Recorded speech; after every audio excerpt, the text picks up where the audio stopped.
Hey, Fearless family, we are going to do something a little bit different for our tips, really for the next 6 to 8 weeks. Troy and I have just celebrated 20 years of marriage, and we decided to put together, I don't know, it's probably 12 to 13, maybe 15 tips. However many letters are in Healthy marriage. And we've clipped them up. So every other week for the next 6 to 8 weeks, you're going to receive a 5 to 10 minute message regarding things that we have learned over the last 20 years about maintaining a healthy, thriving relationship. The reason why we felt like this was really important was for 2 reasons. We're starting a Unite Body, Soul, and Spirit interview series coming the following week. And so we decided to do a Unite marriage series on the tips. So we're really excited about this, and we've just filmed them all, and we think that they're going to be very helpful. So welcome to Fearless Tips Unite with Troy and Christy Boulware.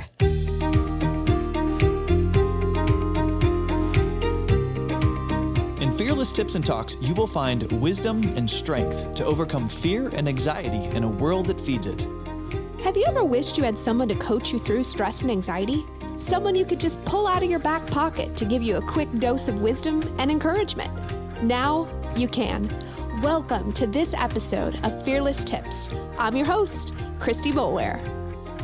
Welcome back to Fearless Tips. We're in the Unite Tips, where we're talking about healthy marriages, and we put together a acrostic, and we are now on the T and H of healthy marriage. So we've gone to H-E-A-L, and now we're on the T-H. Okay, and this is tip 32. So T stands for team. Remember, you're on the same team. So what do we have to say about remembering that we're on the same team? Yeah, I mean, scripturally, I'm trying to remember, like the cord of 3. Oh, yeah. It's the husband and the wife and God, and you're a cord of 3, which is not easily broken, but so think of yourself as together. You're on the same team. I think something recently that's coming to mind is we've just watched the Olympics. And, you know, like I'm sure in the other sports too, but anytime you would see something with in the track and field, it was so, for me, it was just so great to see them come over and share that moment with their spouse. Mm-hmm. And specifically, I'm thinking of the long jumper, or was she the high jumper? I don't know. We can link it in show notes so they can maybe watch the video. Long jumper, she came over and they captured just her and her husband just having this moment together. And it's like, that's the way we need to be in marriage. Your win, a victory in your life is a victory in my life. Like, we're on the same team, so we need to be championing each other. Something going well in one person's career, there needs to be no jealousy or no, that is a win for both of you. That's a together thing. So, and there's going to be points through a marriage where one person's career could be going well. Yeah. One person is maybe, staying at home, or maybe things aren't falling into the place. But instead of that self-reflectiveness that's maybe negative on yourself or jealous or whatever, you need to be championing each other through those things. So, and I think of finances. Sorry, like you're on the same team. You're thinking you need to do that. Like, think through that purchase. Think through the different things. Think through that together. We're going to get to that, I think. And a few more tips. Yeah. The thought of jealousy or the feeling of jealousy in itself is not wrong. Mm. It's how we behave once that thought is there. So I think it's important, like, if for some reason, this is an example, this hasn't really happened in our marriage, but like I released the book and you're like jealous of all the activity or whatever, right? Yeah.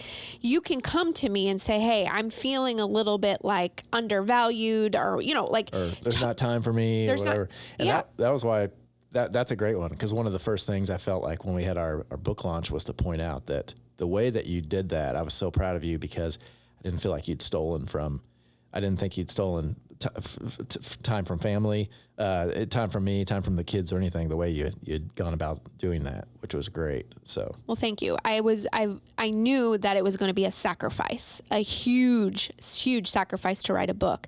So I didn't want like your time to be taken advantage. I still wanted to show up as a good wife and a good, a good mother to my children. So it was like, I'm going to make sure I use my time as wisely as possible to write this book. Yeah. And I think, when we're on the same team, the value of each other's time is so important. You value my time, I value yours, so that we work together as a team. And I was thinking, correct me if I'm wrong, but in that Olympic video that we watched, which I showed it to my boys, boys, and like, I couldn't see Nolan because he was in the back seat, but I'm sure he had the same reaction. But Nolan like had tears in his eyes. There is some Landon. I'm sorry, Landon had tears in his eyes when he was watching the video of this husband just cheering the heck out of his wife. Yeah. And there's a physical response that takes place in people's bodies when you celebrate one another.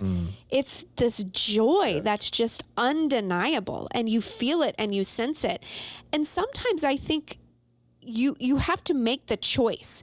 I don't want to celebrate XYZ because I feel jealous right now, but I know the right thing to do is praise. And I know the right thing to do is celebrate.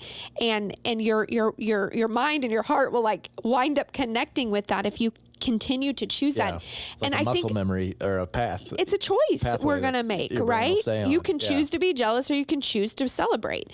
And I think it's important that you practice that. That gentleman was an Olympian athlete too, wasn't he? He's a Paralympian. Yeah. So like he could be thinking all these like, oh, I can't believe I want to win. I want to win. I want to win. But man, in that moment, it was just like, baby, you did it. You did it. You did it. You're an Olympian athlete. And it was just, so good. So remember. They say comparison is a thief of joy. You should never be doing that with your spouse. You are on the same team. So good. H, healthy friendships. Prioritize them. Yeah, healthy friendships. So, back to one of our earlier points about, the healthiest versions of ourselves and body, soul, and spirit. But as we individually work on ourselves, a great thing that we come along, great friendships, godly friendships. And if we're seeking and we have those, for me, if I have, great men of God that speak life into me, hold me accountable on things that they're seeing, any of those kinds of things, you encourage those relationships. I do. And I those want friendships. them. Yeah. And same for me with you. Like when you have those good godly relationships in your life, why would I, as a spouse, want to keep you from that? Now you have to communicate.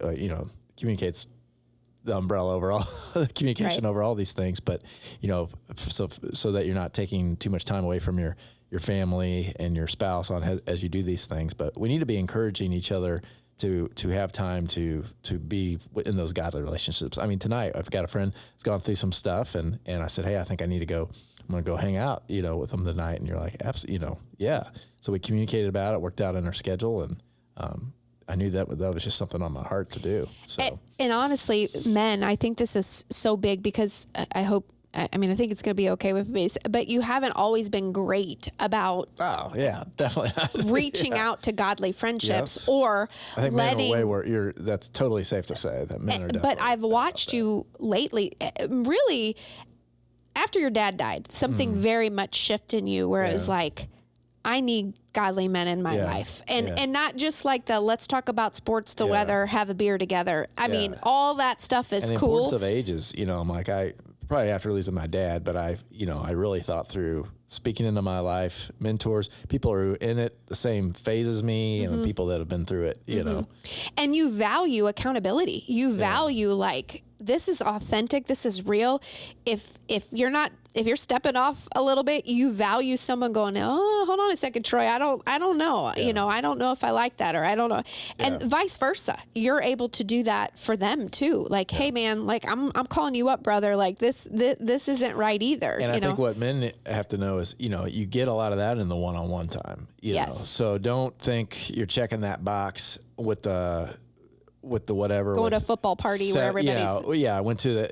We watched the big game Sunday night and there was 10 of us because, you know, if there's something really pressing or something, Ain't nobody gonna talk about it there. Are you getting that opportunity there? So, that's different than when you got to get into the weeds on some topics. And so I know, because I've had an opportunity to speak into women's life. You've had an opportunity to speak into men's life. A common thread that we hear is, I don't really have friends. I don't really have anybody. Yeah, that's great for you, but I don't. Yeah, like, great for you. You're going to hang out with a guy tonight, you know. But the thing is comparison is the thief of joy. Sorry. Well, you can go back to our first tip where we talked about being just healthy body, soul, and spirit.